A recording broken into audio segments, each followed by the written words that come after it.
Welcome on board po muli, Kalipi, Kalupon. Magandang hapon po. Magandang hapon po naman. Yes, welcome on board po sa ating programang ito.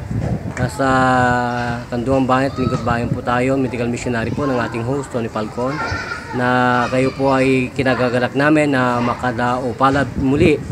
At makunan po kayo ng aming pong kaunting salaysay tungkol po sa inyong natamong at nakanta na pagbabago sa inyong puso ba yun?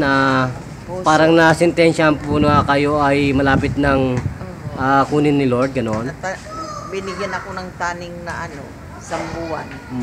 So ano po nangyari nung kayo po ay mabigyan at madulutan po ng ating pong serbisyo libre publiko ng Yus Guang Duin po, gerontologist, mental martial arts?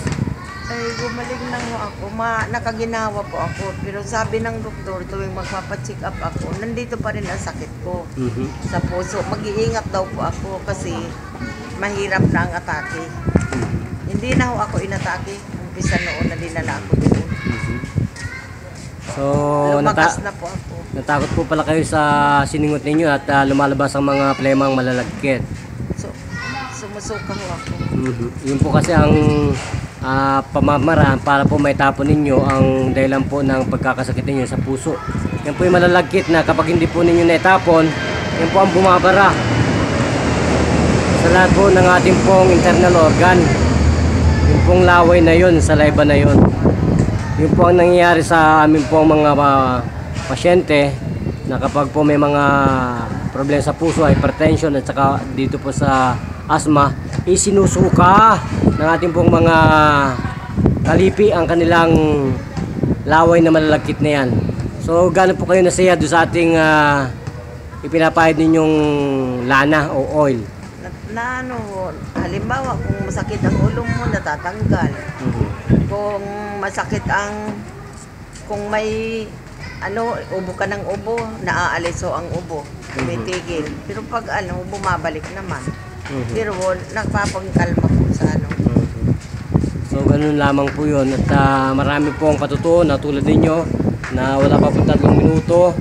Tulad po na lumalaki raw ang puso ay talagang nabibigyan po natin ng tagliang solusyon. So magpakilala po kayo sa ating pong programa ng ating pong host, Tony Falcon. Sige po. Ako po si Salvacion Chavez, taga dito sa Gate 1, Riverside, Multinational. Gano'n po kayo napasaya ni Tony Falcon? Gumaling po ako, nakaginhawa po ako sa bigay na gamot ni Tony Falcon. So gano'n po kagiliw at kabantog ang ating kalipi na yan sa paglilingkod? Gano'n po kayo napasaya? Lumakas na ako, nakaginhawa po ako. Dati po hinanghihina ako ng husto, ngayon malakas na ako. Katulad po ng mga pinapakita natin sa lahat po ng social media, ang lahat po ay nanyahan na subukan si Tony Falcon at ang ating pong Kanduang Bayan, Lingkod Bayan Media ay nagkaroon po ng pag-asang mag-isa na lang po sa ating pong tawag ng pangailangan sa mediko at pangkalusugang programang ito. So magpasalamat na po kayo, Sister. Maraming salamat po sa inyo. Lingkod Bayan. Sa Lingkod Bayan, lalo na po kayo, Mr. Tony Falcon, at sa inyo pong istasyon ng TV4. TV4 po, Philippine TV4. Opo. So, maraming salamat po. Okay, ganun po, magpapaalam muli tayo. Ito pa rin po ang isang nagpapatrol at nagbabalita po sa ating lahat. Dito po tayo sa ating kinaroroonan. Dito po sa Riverside, Parañaque. Santo Niño Kapia. So, okay. Naglilingkod bayan para po sa ating lahat, Brother Juno. Bida ka, kasama Tony Falco. Thank you, Mr. Rosampo.